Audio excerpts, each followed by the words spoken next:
नमस्कार, मी सौ Shubhada Suryakant Chandgude शर्वाय naturopathy centre मध्ये आपले स्वागत करते आहे। आपला विषय आहे सुरण। आशिया खंडातल्या बऱ्याच उष्ण प्रदेशांमध्ये याचं पीक घेतलं जातं आणि मंडळी बऱ्याच ठिकाणी दिवाळीच्या लक्ष्मी पूजनाला याची भाजी ही खास केली जाते, नैवेद्य दाखवला जातो। सुरणला लक्ष्मीचं रूपही बरेच ठिकाणी मानतात। इंग्लिश मध्ये सुरणला एलिफंट फूट याम म्हणतात, तसेच हिंदी मध्ये जिमिकन म्हणतात। तर मंडळी सुरणची भाजी एवढी वेगळी का, खास का, आपण तेच बघणार आहोत। तर मुळात सुरण हे अँटी इन्फ्लेमेटरी आहे, अँटीऑक्सिडंट आहे।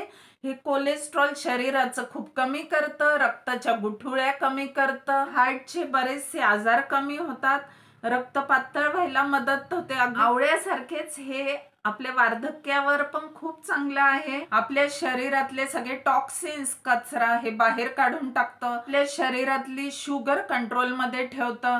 नंतर तुमच्या जर पोटात काही अल्सर्स असतील, सुरणच्या भाजीने पचन शक्ती ही तुमची एकदम सशक्त बनते। ची भाजी ही तुमच्या त्वचेला अतिशय उत्तम असते, केसांना अतिशय उत्तम असते।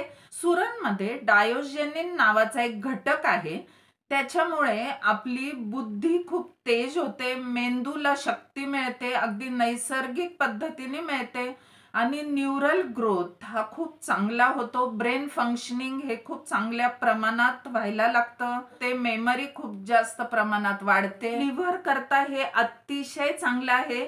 हे लिव्हर कायम आपलं फ्लश आउट ठेवतं, कायम स्वच्छ ठेवतं। आतडे आणि लिव्हर यांना पॅथोजन पासून हे दूर ठेवते। शरीरामध्ये सोडियम मुळे ज्या काही आपले साइड इफेक्ट झालेले असतात ते पोटॅशियम मुळे भरून निघतात।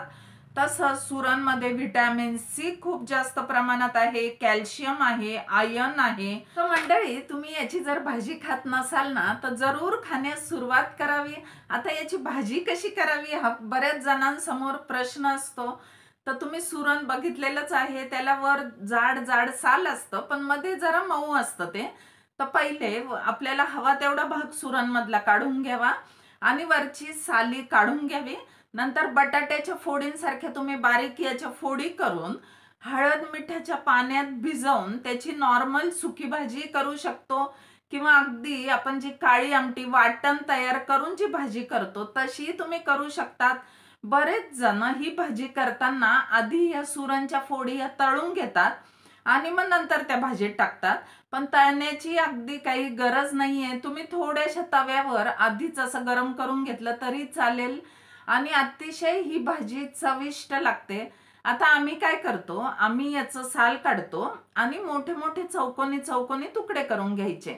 तर आता या तुकड्यांना वरून हळद मीठ लावायचं आणि आलं लसूणची पेस्ट लावायची आणि चांगलं 1-1.5 तास मुरू द्यायचं, म्हणजे थोडक्यात मॅरिनेट करायचं। मग नंतर काय करायचं, रवा, लाल तिखट, मीठ आणि वर तुम्ही चाट मसाला थोडा टाकला तर अजूनच खूप चवदार लागतं। आणि त्याच्यामध्ये या ज्या आपण सुरणच्या फोडी या मॅरिनेट करायला ठेवलेल्या होत्या ह्या अशा उलट्या पालट्या करून त्या तव्यावर परतायला टाकायच्या आणि त्याच्यावर थोडा वेळ झाकण ठेवून द्यायचं, कारण ते शिजायला किंवा मऊ व्हायला थोडासा वेळ लागतो। आणि मग नंतर एक 5-10 मिनिटांनी त्या उलट्या करायच्या। अतिशय चविष्ट असा हा पदार्थ आहे। आजकाल आम्ही हेच सुरण चिप्स म्हणा किंवा हे फ्राय केलेले तुकडे हे आम्ही एअर फ्रायर मध्ये सुद्धा बनवतो। एअर फ्रायर मध्ये तर अगदी तेल नाही वापरलं तरी चालतं आणि अतिशय सुंदर असा हा पदार्थ एअर फ्रायर मध्ये आम्ही सध्या बनवतो आहे। तर तुम्ही मैत्रिणींनो जरूर हा पदार्थ घरी करून बघा। चला तर मंडळी आपण सुरणचे वेगळे वेगळे पदार्थ बघूयात। पहिले साल काढून घेतला, मग बारीक बारीक त्याचे तुकडे करून घेतले बटाट्याच्या फोडींसारखे।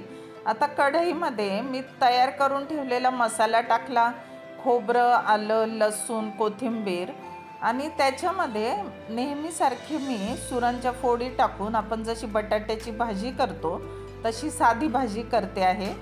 आता मी एक लोखंडी पॅन मध्ये त्याचे चिप्स फ्राय करते आहे। आवडीनुसार थोडासा चाट मसाला टाकलेला आहे, रव्यामध्ये लाल तिखट, मीठ।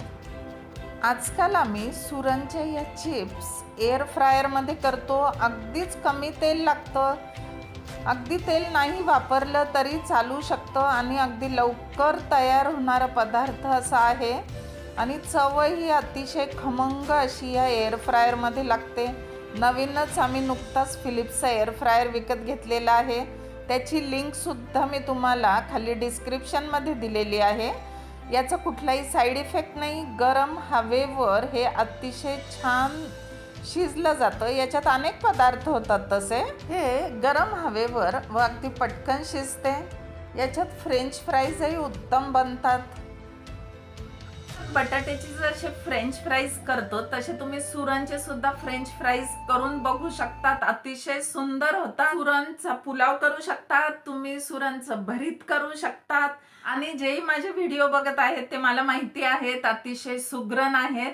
तर तुम्ही ह्याच्यापेक्षा जर वेगळे कुठले पदार्थ घरी करून बघत असाल किंवा काही आयडियाज द्यायच्या असतील तर तुम्ही जरूर कमेंटमध्ये तुमचे आयडियाज टाका. म्हणजे आपल्या सगळ्यांनाच छान याचा उपयोग होईल. कसा वाटला माझा व्हिडिओ जरूर सांगा. बघा आजच्या व्हिडिओत मी तुम्हाला जिभेचे चोचले पुरवून तब्येतीला कसं चांगलं आहे हे सांगितलेलं आहे. तुम्ही आतापर्यंत माझे मिलेटचे अंबालीचे बरेच व्हिडिओज बघितले तर तुम्ही मिलेटच्या भाताबरोबर अंबाली बरोबर सुद्धा ही चविष्ट भाजी खाऊ शकतात. तर हिवाळ्याला उपयोगी असे अनेक व्हिडिओज मी टाकणार आहे. याच्यात काही स्किन केअरचे असतील, हेल्थ केअरचे असतील. जरूर तुम्ही माझ्या चॅनेलला जर सबस्क्राईब केलं नसेल तर जरूर सबस्क्राईब करा आणि तुमच्या मित्रमैत्रिणींना फॉरवर्ड करा. मंडळी कसा वाटला माझा व्हिडिओ जरूर फीडबॅक द्या. जय हिंद, जय महाराष्ट्र, जय जवान, जय किसान.